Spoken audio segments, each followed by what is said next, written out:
Hello, everyone. X-Wall-Kill Bethelite here. And I have a question. How did the worst public speaker in the history of public speaking become a governing body member of Jehovah's Witnesses? Stephen Lett, or Mark Stephen Lett, has got to be the worst. And you can test me on this. Look up other public speakers. I don't mean just random people. I mean, look up public speakers that are the head of a corporation. Look up public speakers that are the CEO of a corporation. Look up public speakers that are the head of a church. And find me one that is worse than Stephen Lett. And no, you can't look at other Jehovah's Witness governing body members. That's the only way you're going to find somebody worse than Stephen Lett at public speaking. If you saw Stephen Lett outside of Jehovah's Witnesses, let's say he was not a Jehovah's Witness at all, and you're outside, you're just hanging out outside, and you see Stephen Lett, and he's talking the way that he talks when you see him on the videos on jw.org, and you saw his facial expressions. There isn't a single one of you that wouldn't think that there's something wrong with that boy. Something wrong with that boy. He crazy. He makes facial expressions that honestly, and for lack of better words, makes me think that he's slightly retarded. I saw him once at Wallkill.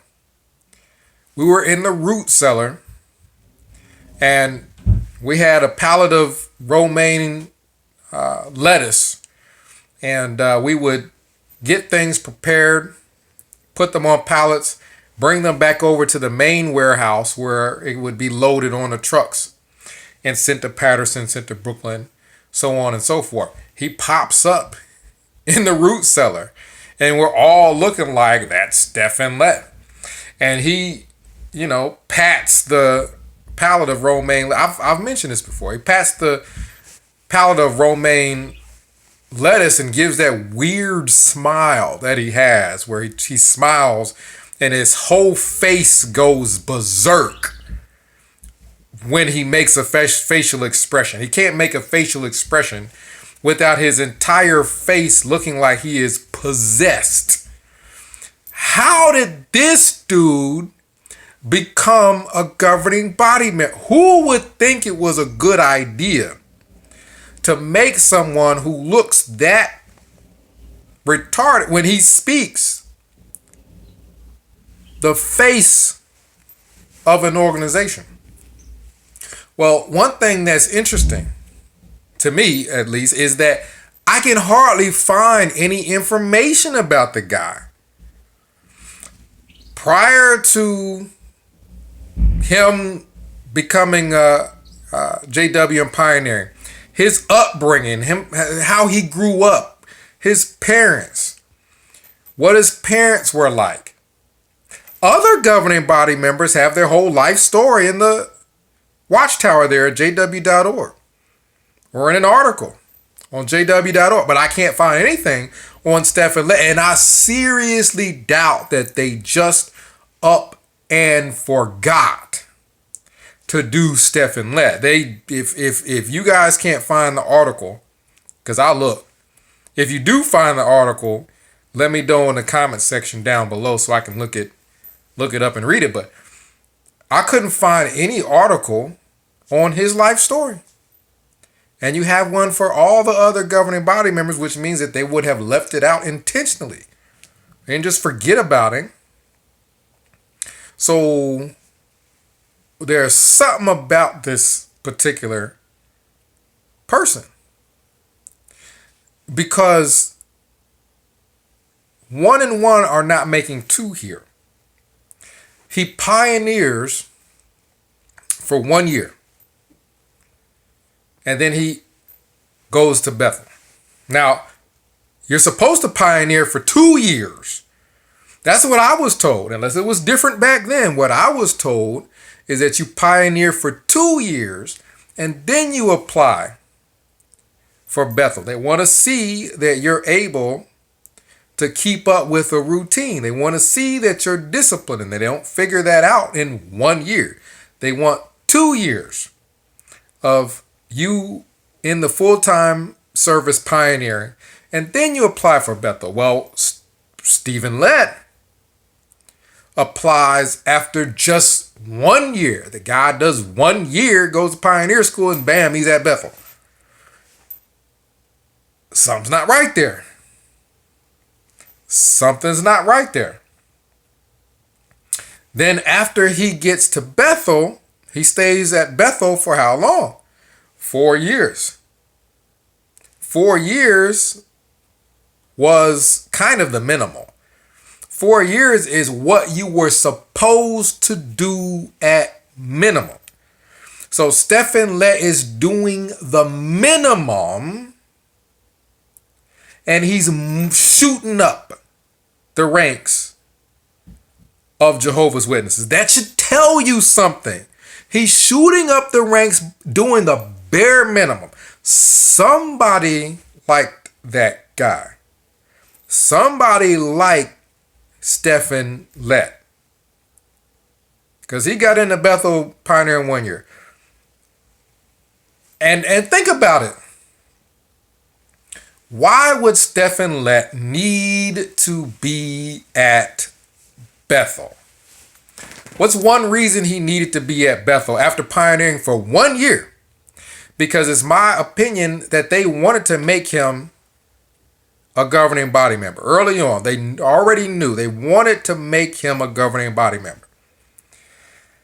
Now, he pioneers for 1 year, and they quickly get him in there at Bethel. Why is that? Well, have you seen his facial expressions when he talks? There's no way he's going to get married.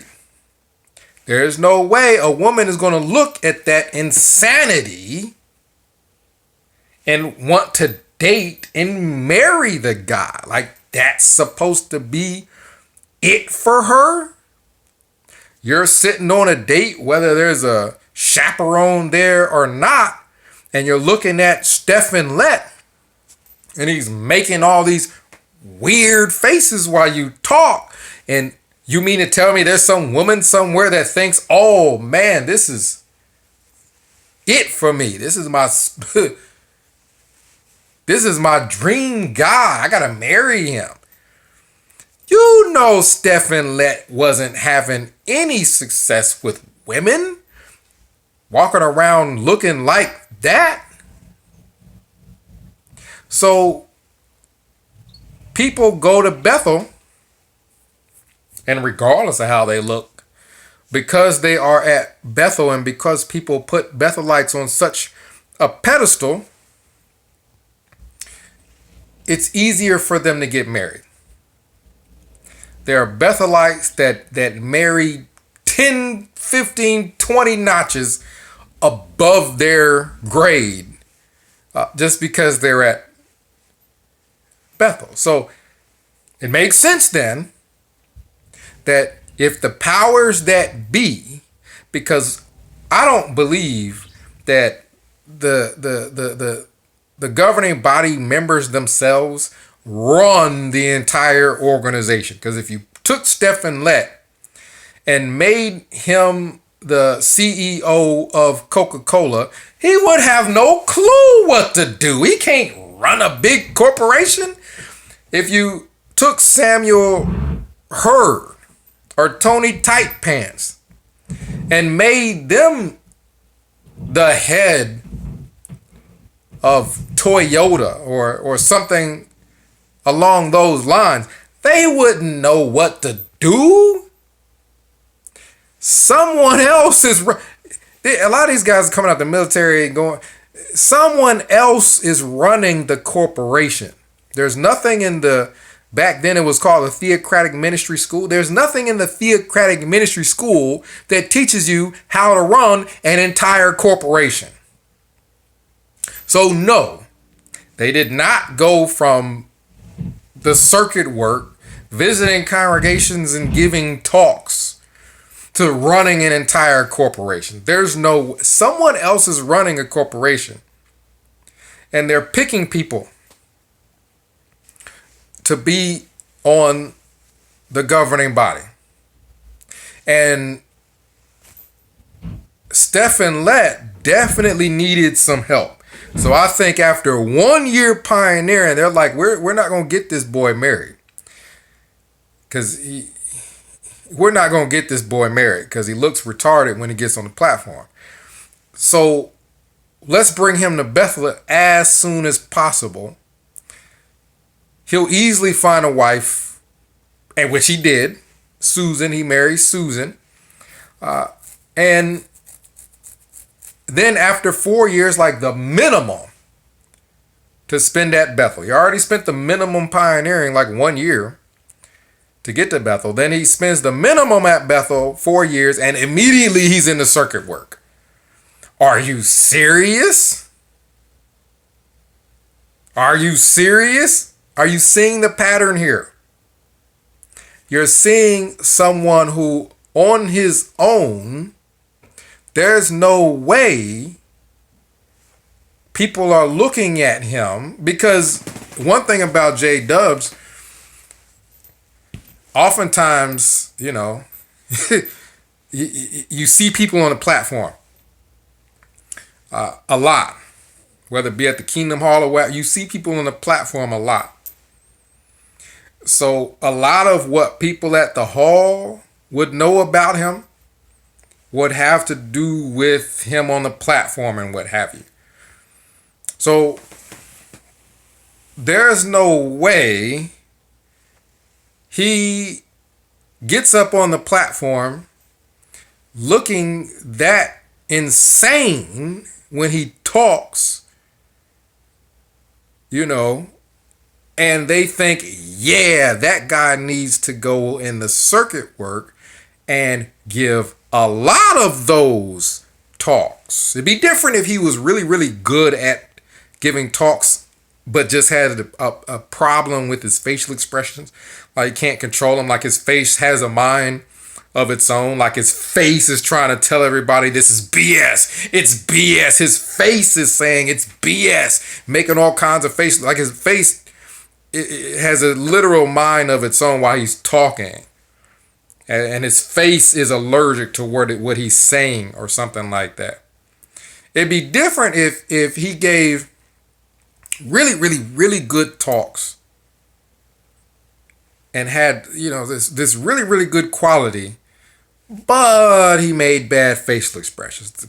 He gives horrible talks. You guys can look at any of the talks that you want to look at on jw.org. Who would have thought it was a good idea to put somebody looking that retarded on jw.org? Nobody would. Find somebody else that's done it. Find any other corporation that's done something like that. Or church. Put somebody insane and let me know in the comment section so I can go look it up. Because I haven't been able to find it.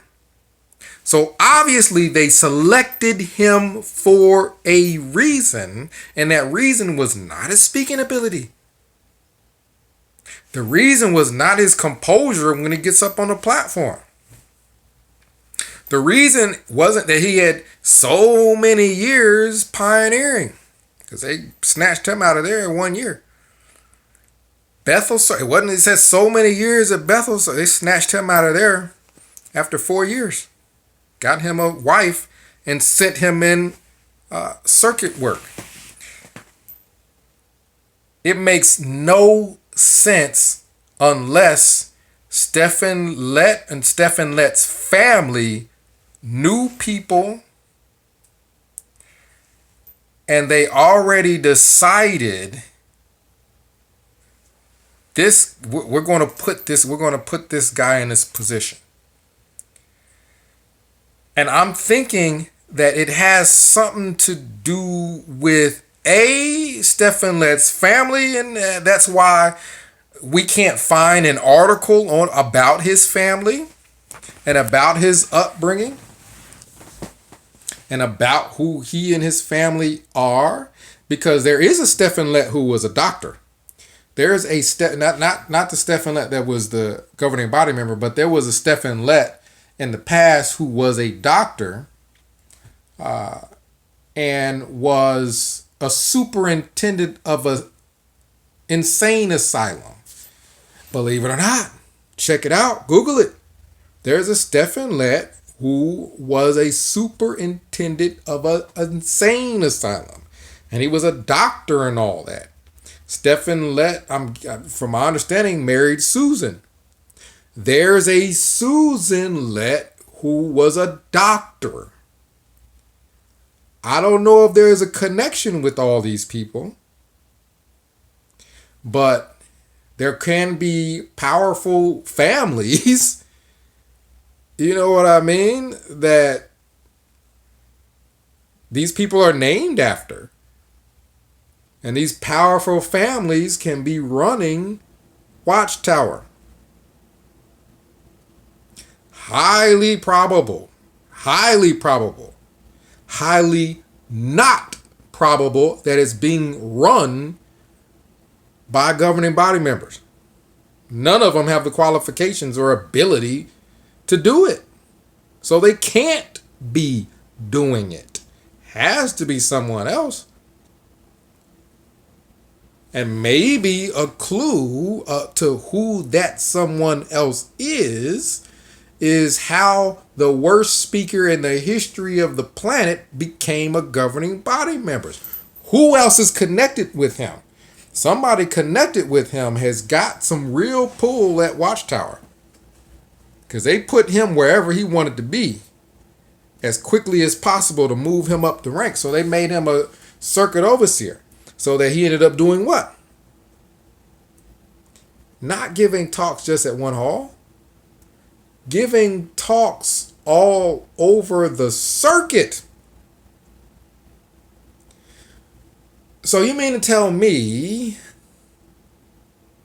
that this became public knowledge all over the circuit, that this person gets up on the platform and starts to talk and sounds about as disingenuous as a person can possibly sound, and has insane facial expressions? This became public knowledge all over the circuit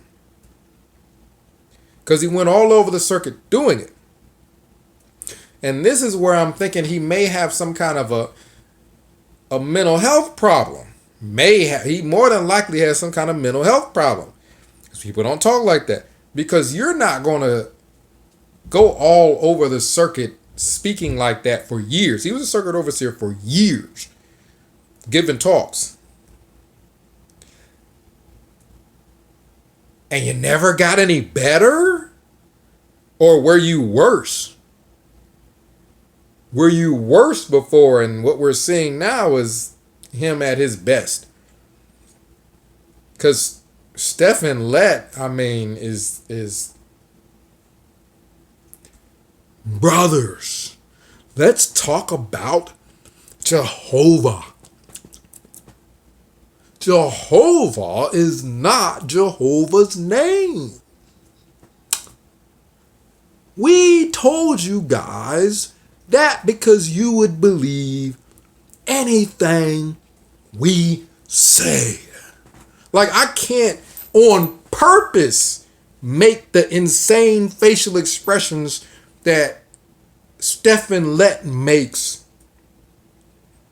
regularly when it gets up on the platform. Like, I don't know if the guy practices this crap or what, but he's a circuit overseer. Think about it. Think about it. People knew he had that problem and still made him a circuit overseer, which means that they overlooked it for a reason. There's a reason that they overlooked that. And the guy just so happens to also think he's anointed.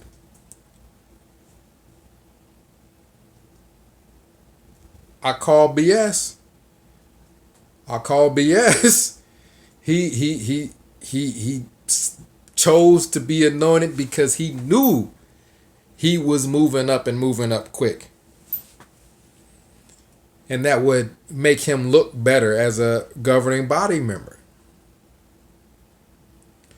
So, people think, why would someone want to be a governing body member? Like, they don't have this and they don't have that. Well, first of all, we don't know what they have.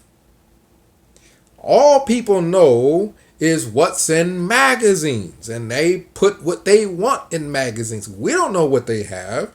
Stephen Lett has traveled, since he's been in the governing body, to, we know, at least 10 different countries. The guy's been to Tokyo, Indonesia. Stephen Lett, 10 different countries. The guy just flies around the world. And he flies around the world giving dedication talks. Dedication talks are not hard. Like, it's not that elaborate. It's not that big of a deal. Dedication talks, anybody could do that. So that's an excuse for him to just be flying all over the world. Somebody's paying for this. When he gets to all these countries all over the world and he's just giving a dedication to, before and after that dedication, what is he doing?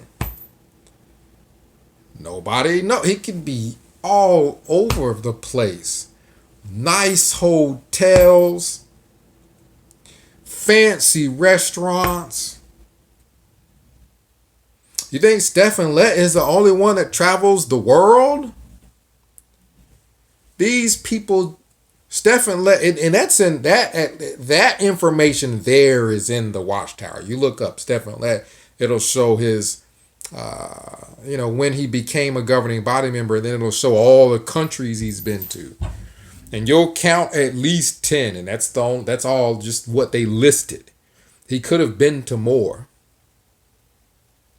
So governing body members, these people travel the world, and when they're not giving dedication talks or before and after, they could be doing who knows what. So yeah, that sounds kind of lavish, and when they're not traveling, they don't do a whole lot. I mean, they get on the broadcast and give little speeches, and maybe conduct Watchtower for the Bethel family. But what other than that? There's freaking 7 or 8 of them. What are all of them doing other than that? We don't know. We know they're not running the organization. They could be traveling. They can be doing all kinds of. We don't know what they're doing. They could be living lavish. Hurd has got some kind of pinky ring and a nice Rolex. There's no way he's running the organization because he wasn't smart enough not to have that stuff on when he was on camera. So, yeah.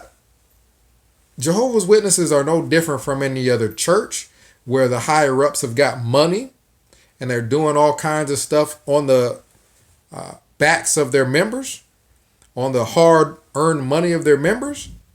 Stephen Lett's been to 10 countries we know of. This dude has traveled the world, and he's done it off of his members' money.